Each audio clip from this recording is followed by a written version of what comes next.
Hello, this is Winston Cunningham, and it is June 24th, and this is 2024.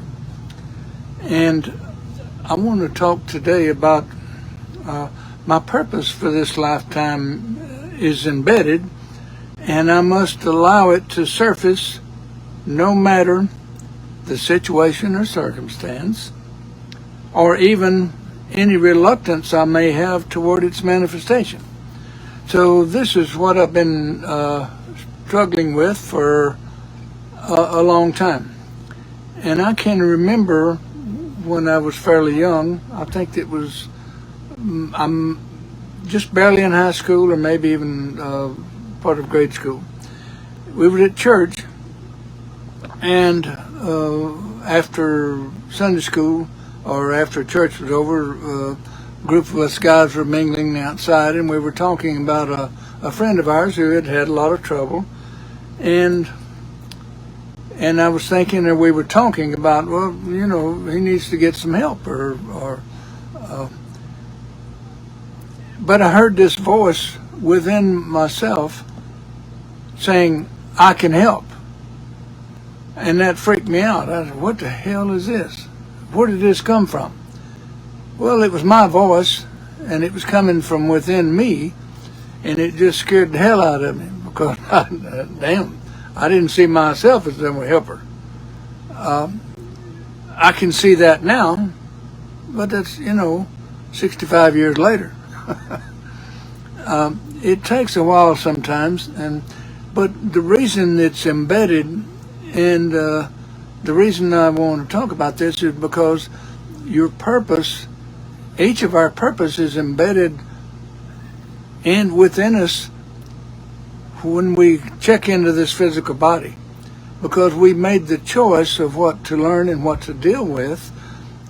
Before we entered in this body, we were still existing in subconscious mind, or the soul. And so this is why it's so hard to remember, is because once we get into and overtaken by the physical body, we may have some memory of the in-between time, in-between lifetimes. We may remember part of that, but to remember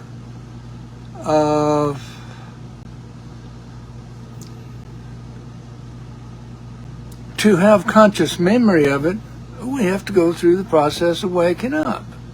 Now, the people that are already awake are people who had parents were already aware and knew not to put them to sleep again.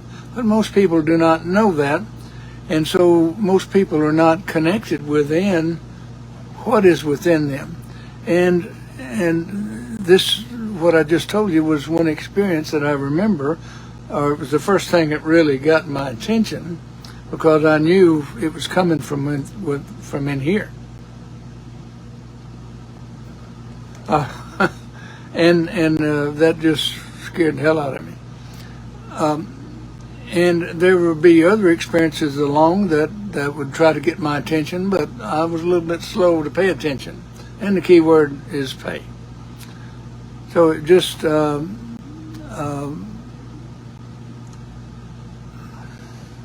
now I'm 80 years old, but now I'm accepting, and still having a little trouble, but accepting what I chose to learn and what I chose to work with before I got into this physical body. So all of my experiences have been shaded by that, and I suspect most other people experience things that they don't understand because they're running away from what they chose to do. And we got to make our word good. That's what it comes down to. So I'm accepting more and more what I said I wanted to do. And that's where the learning comes in, is because I'm accepting what I have to do, and I'm getting over the reluctance of talking about it openly. go to the YMCA every day, and just yesterday there was a lady sitting in the corner of the sauna, and she was saying something about Monday, and by the time she left there, I know that she will never see her Mondays quite the same anymore after hearing what I had to say and what I helped to remind her of. And I just talked openly in the steam room about what it is that people need to be paying attention to, but I just talk openly about where I am. And so I just asked this lady what was the biggest question she have on her mind. I said, "What do you mean?" I said, "Well, any question on your mind."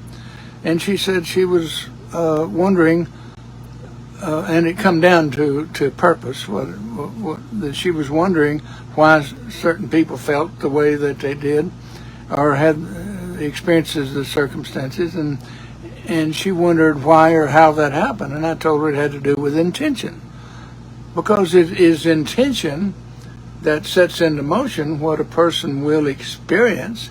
And here I am talking about my intention set forth before I got into this physical body, and that dictated how I would experience things from then on. And that was my choice. So this is how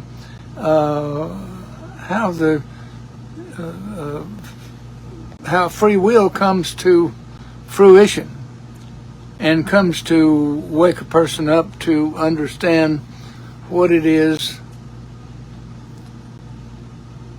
that they're about.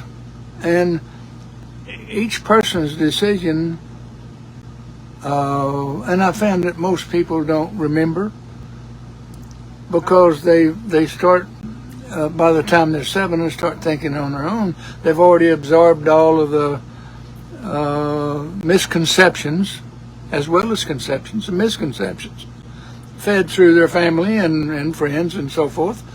And so when they approach adolescence, they've got a lot more questions than they had to start with. And so you get, what happens is a person gets diverted into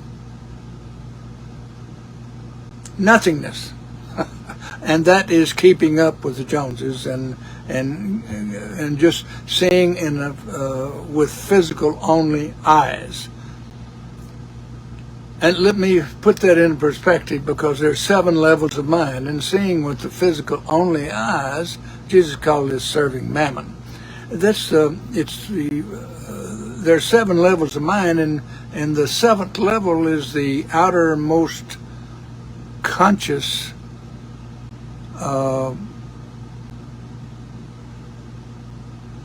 consciousness, which is mostly physical, because until a person realizes there's more to them than just the physical body, then they're not going to look. And it is in the looking that you find, just like Jesus said.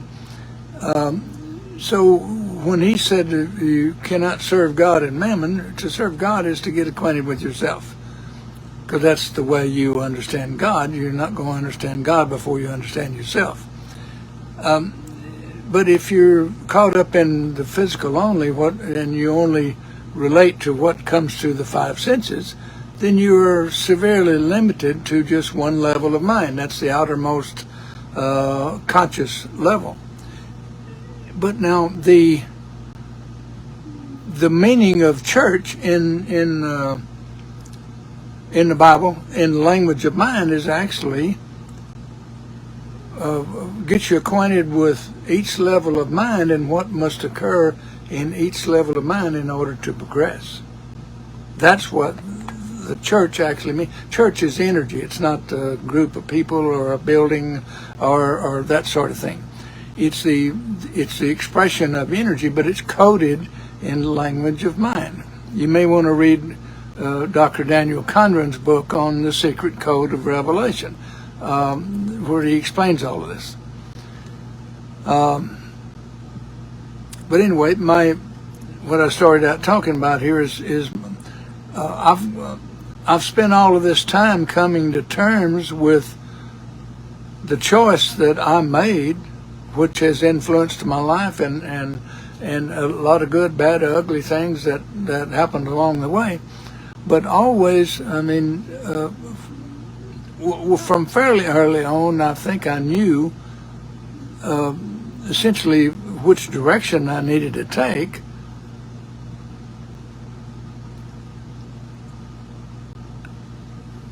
And the School of Metaphysics, the time I spent there, was the biggest thing about getting me headed in the right direction. And I appreciate the school every day because it gave me the discipline that I needed to be able to do all of these things. And this is why the disciples and the people close to Jesus were able to understand what he said, and most of the people couldn't. And that's why he spoke in parables. So even though the masses couldn't understand what he was saying in depth, how it really related to them, they could at least get something. And so the parables were used. And so, but the real meanings are hidden and it can be uncovered through language of mind. So the purpose, if you don't know, I'm just now I've known for a long time why I was here and what I needed to do, but I'm just now getting to where I'm coming out from under the rocks, so to speak, and actually seeing how to get it done. And beginning to accept the fact that this is what I'm going to do. That's what I am doing. And so, and I'm reminded of Jesus' phrase, the first will be last and the last will be first. And that means that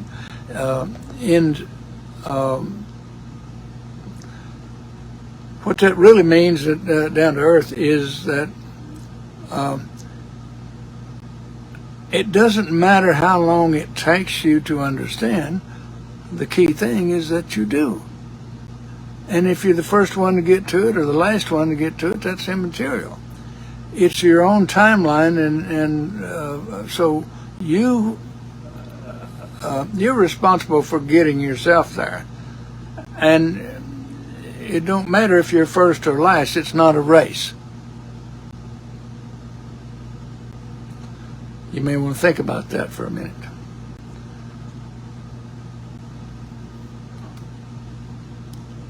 But I am fully engaged now. Just recently I've made a new set of plans, and putting a talk once a week online like this is a part of that.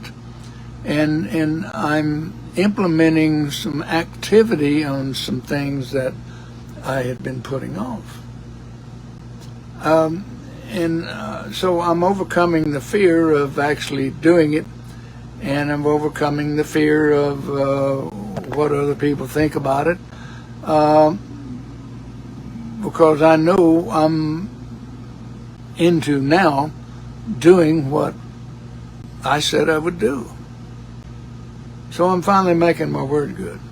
So and that's something that Daniel Condren was trying to get to me, I think, when he was visiting me, and I was directing the branch of the School of Metaphysics in Memphis. And he was pointing out something that was going on with me, that I had progressed into, I think he used the term that the planetary phases were now in the Sagittarius realm, and that was about making your word good. And so Dan, and just about every time I saw Dan, he would have something for me. That was one-on-one, given me personally. And if you pay attention to the doctors that are around the School of Metaphysics, you get a chance to spend time with the doctors, do so. It will benefit you.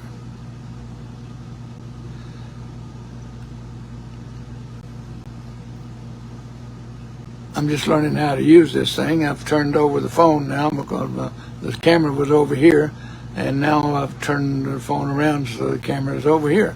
And now I can see a whole bunch of things that I couldn't see before. So learning is kind of fun sometimes. And this is still a strange gizmo. But I may talk more about this at another time, but I just wanted to express a few things about my purpose, because it's more of me now. I'm admitting what I came here to do, and that I'm allowing fewer and fewer things to get in the way.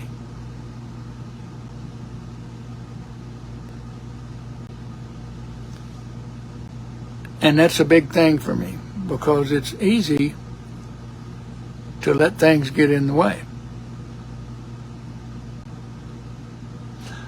And the biggest part of that is getting out of my own way.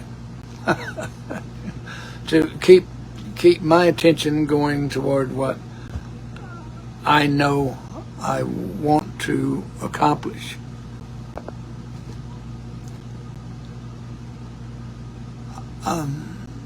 Anyway, that's about it for today. I'm just getting acquainted with some new parts of this. I see a whole bunch of symbols at the bottom that I'll learn about, I guess. Thank you. This is Winston Cunningham.